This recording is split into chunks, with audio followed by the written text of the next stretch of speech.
plan to do today is to very quickly discuss those issues in the mathematics that underlies general relativity that I had intended to discuss last Wednesday, and that I didn't get to, and that you have already read about and done problems on. But I want to say just a little bit about those issues to provide some additional perspective. And then after that, I'm going to talk about the about physics in the sense of particle motion, the equation of geodesic deviation, which I've already talked about once very quickly.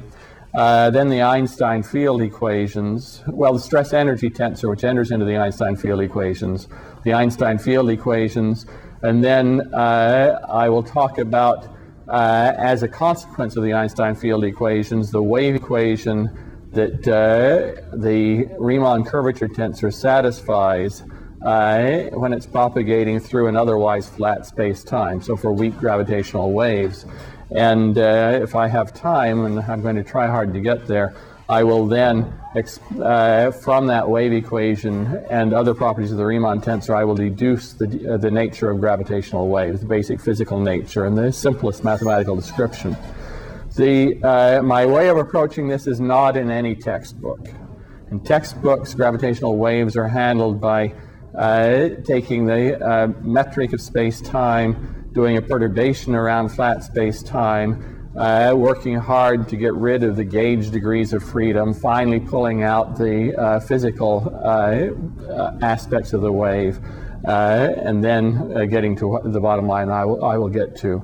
The way I'm going to do it is much superior, but it has not made it into the textbooks. And it's like doing a wave equation for the electric field or the magnetic field instead of doing it for a vector potential.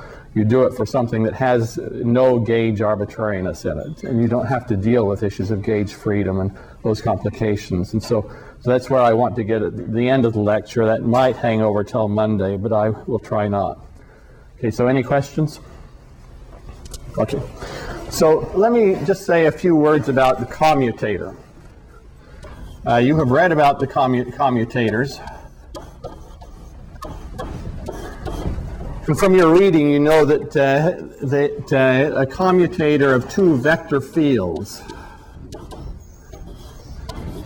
is most simply described by regarding the vectors as directional derivatives along themselves. And I talked last time about that isomorphism between the vectors and the directional derivatives, and the fact that a mathematician would say the vector is the directional derivative.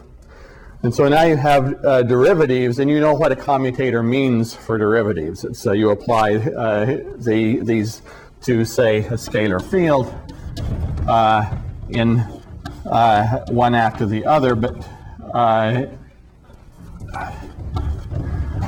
in opposite orders, like that. And the bottom line, if you go through this calculation, is you discover that this is itself some directional derivative acting on psi. So this itself, this commutator, is also a vector field. And you've seen that in your reading, and you've worked with it a little bit on the problem set. In the reading, there was some discussion of the geometric meaning of this commutator. And I want to comment on that. So you have some point in your manifold. And I want to now think about A and B being very short vector fields, so I can think of them as lying in the manifold. But I will return to that delicate issue in a moment. And so I lay out then the vector A at point P, and I lay out the vector B at point P. And then I go from the tail of A to the tip, and this is another point in the manifold, and at that point I look at what does B look like. And it's changed. It's a little bit different up there from what it is down here. I go from the tail to the tip of B, and I look at what A looks like, and it has changed a little bit. Now, the failure of those two to meet is a consequence of the fact that these are vector fields, and they're changing from point to point. But obviously that failure of these the tips to meet is something that's second order in the linear size of this little diagram. If I shrink A and B down, then if you think about it for a few minutes, you recognize that this gap will shrink as the square of the size of the diagram. If I cut the diagram, if I cut B down by a factor of 2 and A down by a factor of 2, this commutator will get smaller, or this failure to close will get smaller by a factor of 4. That is obvious from the fact that the definition that involves something that is involves a product of an A and a B, basically. If I cut A down by a factor of 2, I can pull that factor of 1/2 out from out in front by linearity, and I can pull a factor of 1/2 out in front by linearity, and I get a factor of 1/4. And so the failure to close is something that really is goes as the second order in the size of the diagram. And that means that when we draw something like this at second order in the size of the diagram, we can talk about the failure to close. And that failure to close turns out to be just the commutator. So that's just a useful thing to know. It's not something that I'm going to use particularly in this course, but it does underlie the fancy mathematics associated with Riemann curvature when you do it in a particularly fancy way. Okay, so that was one point I wanted to make. Yes? Is there any way to treat it rather than with the partial derivative notation, the actual derivative notation? This is the simplest way to do it, and this is the way a mathematician would do it, because a mathematician would say that this is the same thing as that. Okay, but if it's the same thing, is there any way to do it using the expression? I've never thought about how to do it any other way than this, because for me, a vector is a directional derivative. I'm sure there is, and I'll invite you to think it through. But this is the way I've always thought about it. And but I suspect that if you go to older relativity textbooks, you'll find it discussed in some other manner. But I don't know whether that's true or not.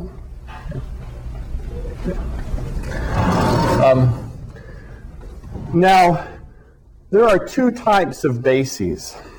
There are bases that are coordinate bases,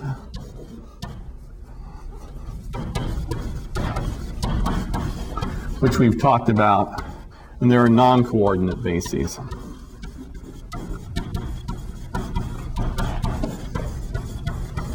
A coordinate basis has the property, obviously, that the commutator of the basis vectors, because the basis vectors are just derivatives along the coordinate directions, and they're just partial derivatives, and partial derivatives commute mathematically, the commutator vanishes. If we have a coordinate system, and so this is, say, x equals 1, x equal 2, x equal 3, that's y equal 1, y equal 2, y equal 3, then the basis vector ex basically is tangent to this curve, and it reaches from x equal 2 to x equal 3. That's the basis vector d by dx at fixed y. It moves along a curve of fixed y, and it reaches, at least in the small, if this were a diagram that was really small compared to the curvatures that are present, it would be reaching precisely from x equal 2 to x equal 3. And similarly, d by dy is the guy that looks like that, and up here I can go through this process of drawing the diagram that goes into the commutator, and just because this is a coordinate system, this little diagram closes. And so you see geometrically, because this basis came from a coordinate system, we are guaranteed closure, just geometrically, at second order if you think it through very carefully. Whereas in general, we will not be guaranteed closure. For non-coordinate bases, in fact, it will be true that the basis vectors will not commute, but the commutator will be itself be a vector, and so it can be expanded in terms of the basis in this way, and the coefficients are called the commutation coefficients for this basis. So, for example, for the orthonormal basis associated with a circular coordinate system on the blackboard, which is something you worked with on the problem set, you can easily see that the commutator is non-zero. In fact, there's a theorem that follows basically from the diagrams that I've drawn here, or the mathematics underlying the diagrams, that say a coordinate system or a basis is a coordinate basis if and only if the commutation coefficients vanish, if and only if the basis vectors commute with each other. So any vector can be written as a partial coefficient. So any vector can be written as any vector can be expanded in any basis. Okay, but any vector can be written as a directional derivative. Any vector can be written as a directional derivative because. So why can't we write d mu and d nu as directional derivatives and then just have them commute the same way? Okay, so let's look at it this way. Suppose that you go onto the surface of a sphere and you introduce spherical polar coordinates.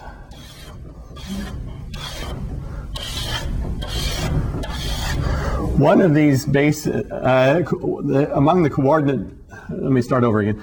The coordinate basis is d by d theta and d by d phi. And so here is d by d phi at fixed theta. Here's d by d theta at fixed phi. Okay, well, but let me finish this if you're fine, nevertheless. So that's d by d theta at fixed phi. This is d by d phi at fixed theta. And you may recall d by d phi at fixed theta is just the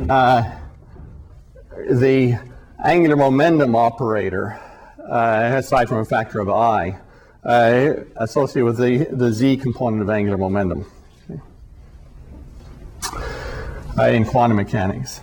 Now you can go in and introduce on the surface of this sphere, similarly, a spherical polar coordinate system where it's done around the x-axis.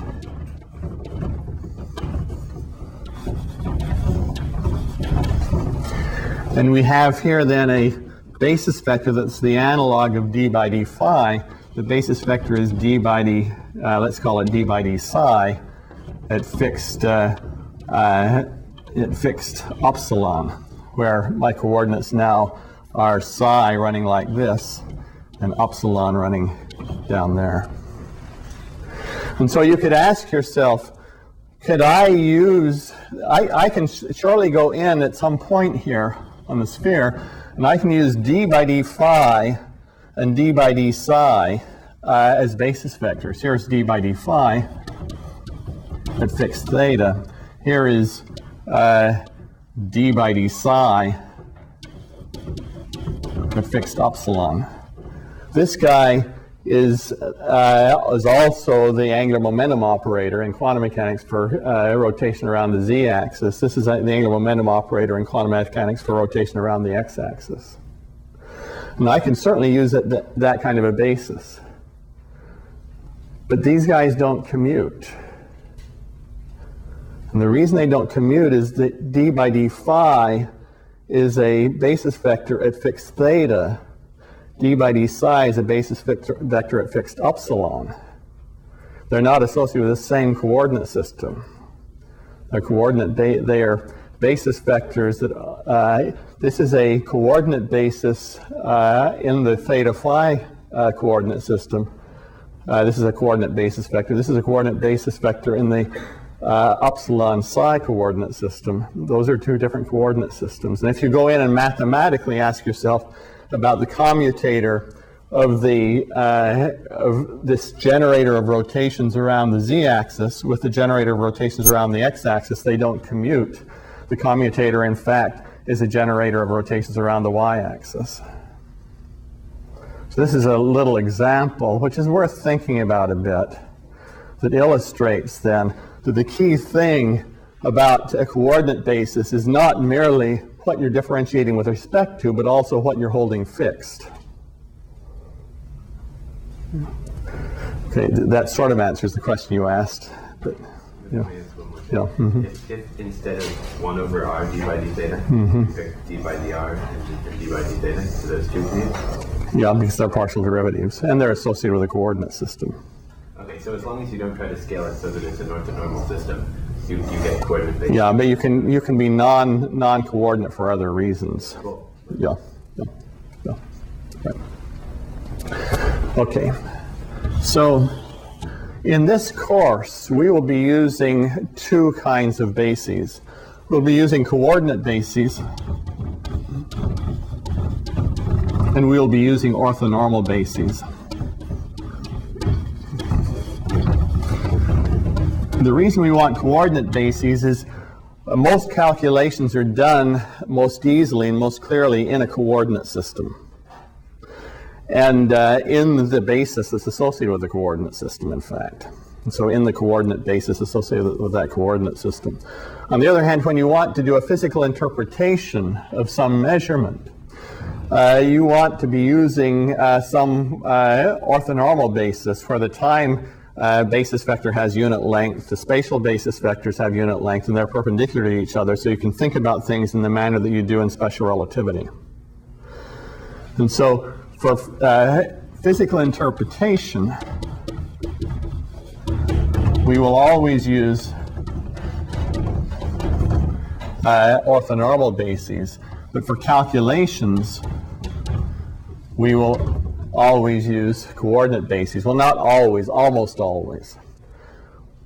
When you get sophisticated in general relativity, you find that, in fact, many calculations are done most nicely in orthonormal bases, in non-coordinate bases. But you have to be somewhat sophisticated in the subject to really use those well. You're accustomed to using these kinds of bases in Jackson, for example, in electrodynamics, for spherical polar coordinates and for cylindrical coordinates. You're accustomed to them because somebody derived the relevant formulas for the curl and the gradient and the divergence, and they've given them to you. Or maybe you derived them for yourself at once, and you use them once and for all.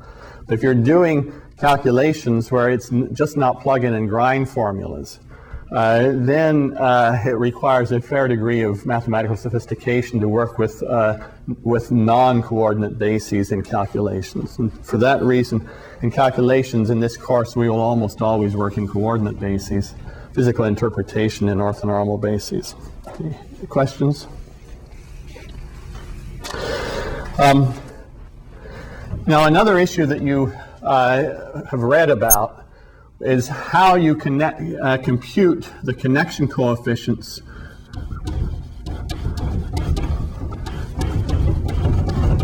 from the metric and the commutation coefficients. So the connection coefficients, you'll recall, are not defined until you have introduced a basis, and then they are defined by the fact that the derivative along a basis vector of another basis vector is this connection coefficient times a basis vector. So that gave us the connection coefficients, and then, but one often needs to know values of the connection coefficients. You can sometimes deduce them just by drawing pictures, and I asked you to do that in one case in the problem set. But quite generally, the way you can compute them, there are other formulas and other ways to compute them, and a sophisticated person won't do it this way. This is the simplest way to describe it. And that is that you compute this connection coefficient from a guy that is has all of its indices down, like that. And then you compute, but before that, you need to know what the connection coefficient with all the indices down is.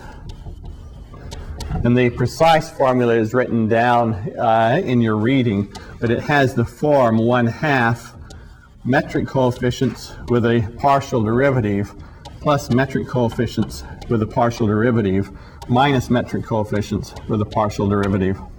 And then you have plus connection coefficients with all indices down plus connection coefficients with all indices down minus connection coefficients with all indices down, where these indices are nu, alpha, and beta in some appropriate order, which you can go read about. The way that I do the mathematics, the ordering on the C's is identically the same as the ordering on the derivatives of the G's. That's because I have defined the connection coefficients with indices down as being obtained by lowering this last index on the commutator. Now, warning for those of you who go into the theory of Lie groups at some point in the future, connection coefficients are defined in the theory of Lie groups in precisely the same way as we do, but the notation in the theory of Lie groups, this index comes first and not last. And if you lower it in the theory of Lie groups, it gets lowered down, and so the indices, and it gets lowered down and is first, not last. The conventions are different, and the reason that in relativity we generally use a different convention than in the theory of Lie groups is so this formula will look the same for the C's as for the G's, so you don't have to memorize two different conventions for those. Okay.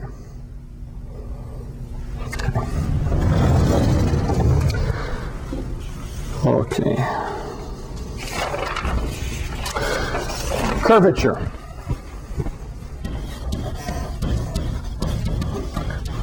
I introduced curvature in the reading in the simplest way that one can.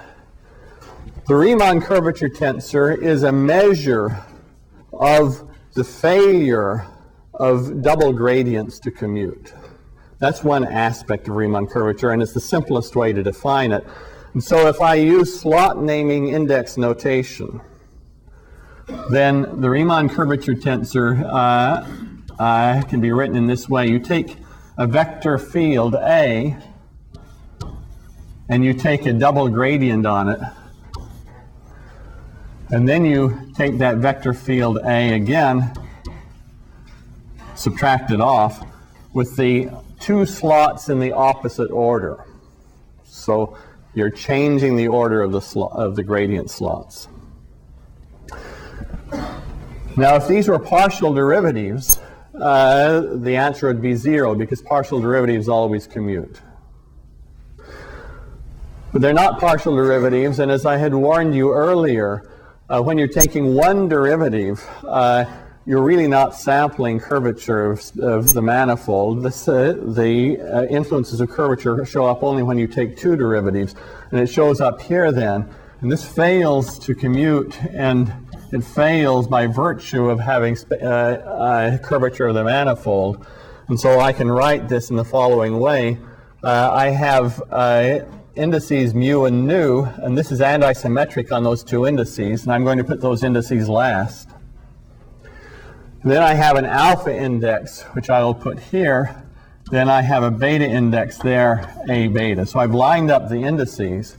I've put the mu and nu last, so I'm antisymmetric on them, obviously.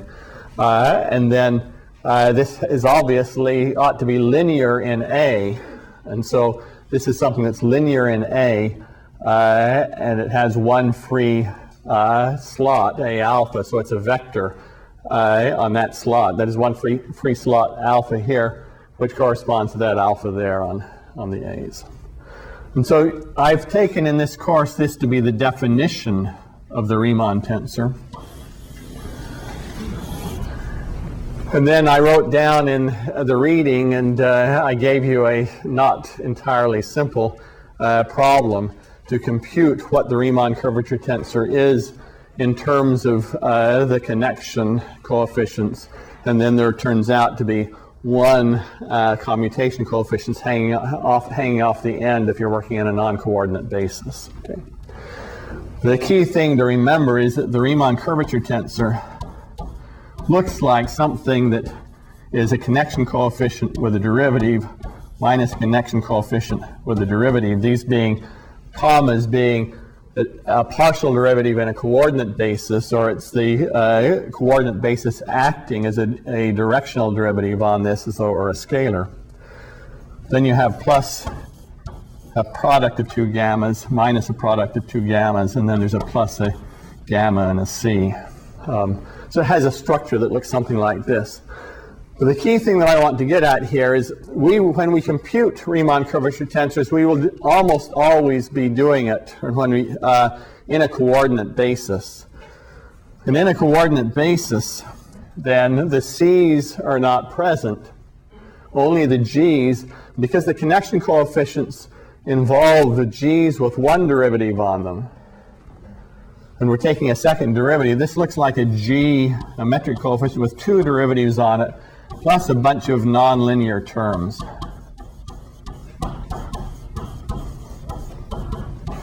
And the nonlinear terms are where the richness arises from in the Einstein field equations and in general relativity. It's a highly nonlinear theory, and those nonlinear terms play a major role.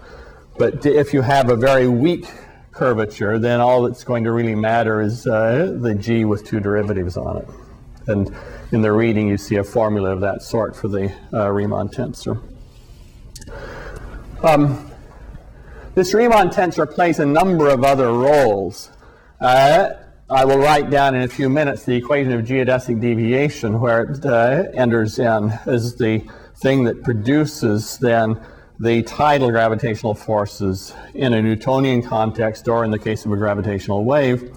It also turns out, and you can go look in the reading in Schutz or in MTW, to be associated with the fact that if you take a closed curve, for example, you take a closed curve formed by, in this simple example, by great circles, so the equator of the Earth, and then curves of constant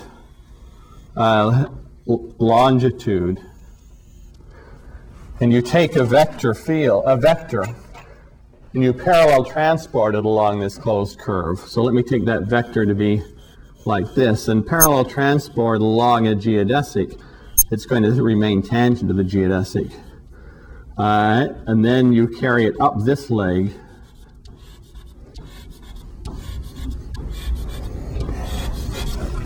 and then you carry it back down this leg, parallel transport. And when you get back down, it has changed. And so if you parallel transport a vector around a closed curve in a curved manifold, that vector changes. And when this closed curve around which you do the parallel transport is very small, the change in this vector is just, again, given by something like this, the Riemann curvature tensor contracted into the vector, basically, times something that tells you what curve you transported around, which has to do with these indices mu and nu. So I'm not going to write down the formula, I'm just telling you that it is the Riemann curvature tensor when you have a small closed curve that tells you about this change, and you can go read about it in standard textbooks. I won't use that, but it's something you should be aware of. Okay. Any questions? Now, the Riemann curvature tensor has a number of mathematical properties that you will be using on the problem set that I will give you for next week in connection with studying gravitational waves. Obviously, it's anti-symmetric in the last two slots by this defining formula. What that anti-symmetry means, if I want to say it in abstract notation, is that if you stick a vector A into this slot and a vector B into that slot, you'll get a minus the result that you would get if you stick B into this slot and A into that slot. So that's the meaning of it. In terms of slot naming index notation, it says R mu nu alpha beta is equal to minus R mu nu beta alpha. If you interchange the slots or interchange the order in which you put vectors in the slots, you pick up a minus sign. This formula then has two meanings. In slot naming index notation, it's equivalent to that. But if you have a basis, and these are components on a basis, it just means that the numerical value of this component in the basis that you happen to have for fixed mu nu alpha beta, for example, this might be 2, 1, 0, 3. The numerical value of this will change by a sign if I change the values here. So R2103 will be equal to minus R2130. So that's the meaning in terms of components in a basis. The meaning in terms of slot naming index notation is this.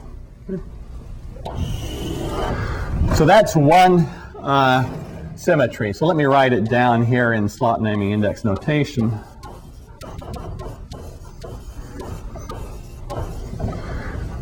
It turns out that this is also antisymmetric in the first two slots, but proving that is not trivial. And so this is minus R nu mu alpha beta. If you interchange the first two slots, you flip a sign. And it turns out also that it is symmetric if you interchange the pairs of slots. And so it's also equal to R alpha beta mu nu. So you take the pairs and interchange them, and the Riemann doesn't change at all. You interchange the first two, it flips a sign. You interchange the last two, it flips a sign. So those are just useful properties. And then another useful property is something that is called the Bianchi identity.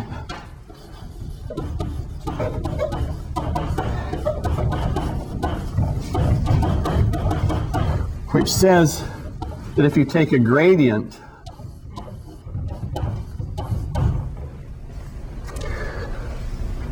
and then you permute these last three indices, let the first two indices stay the same, so I'm working only on the last three indices.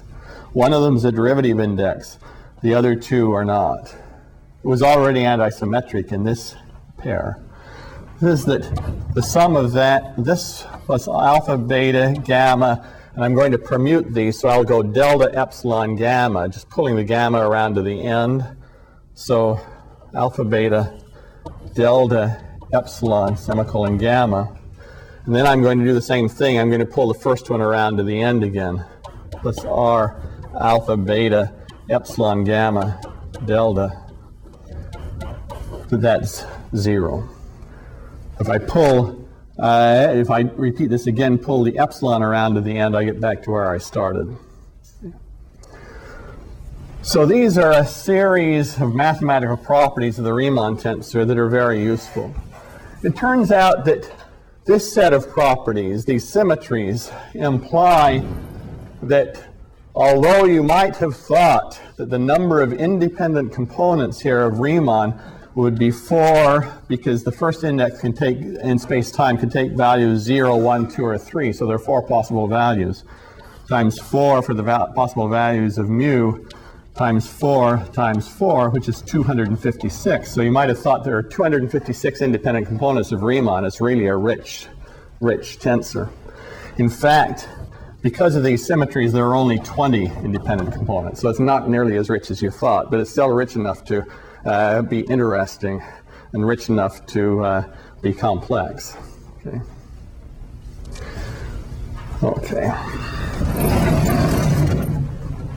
Okay, any questions? Yes? Is the antisymmetry expected to be pairs? derivatives, or can you, for example, can you flip the mu and the beta, or do you have to flip them? No, you have to flip the first two and you get anti-symmetry. The last two you get anti-symmetry. There is no symmetry at all connected with anything where you flip one of the, where you take one from the first pair and one from the second pair and try to interchange them. There's no symmetries at all there. I guess I also want to introduce the Ricci curvature tensor because we will need it when we talk about the Einstein field equations. R alpha beta is what you get by contracting on the first and third indices of the Riemann tensor. That's called Ricci. And this is the convention I use in some textbooks, some communities. Mathematics or physics, one contracts on the first and fourth indices. But since you're antisymmetric between exchange of the third and fourth, that alternative convention just means that they have the opposite sign for the Ricci tensor. So in this subject, mathematics or physics, you have to, when you're reading what somebody writes and you want to get signs straight, you have to worry about what are their conventions on the Riemann tensor. They may have used opposite signs for the Riemann tensor. They may have used opposite signs for the Ricci tensor. There are a number of possible combinations of signs, and there is no universal agreement on what's best. Okay. And then we have a scalar curvature, which is obtained by contracting the Ricci tensor on two indices. Okay. Okay, so I'm done with the mathematics and want to move on to doing a little bit of physics if I can.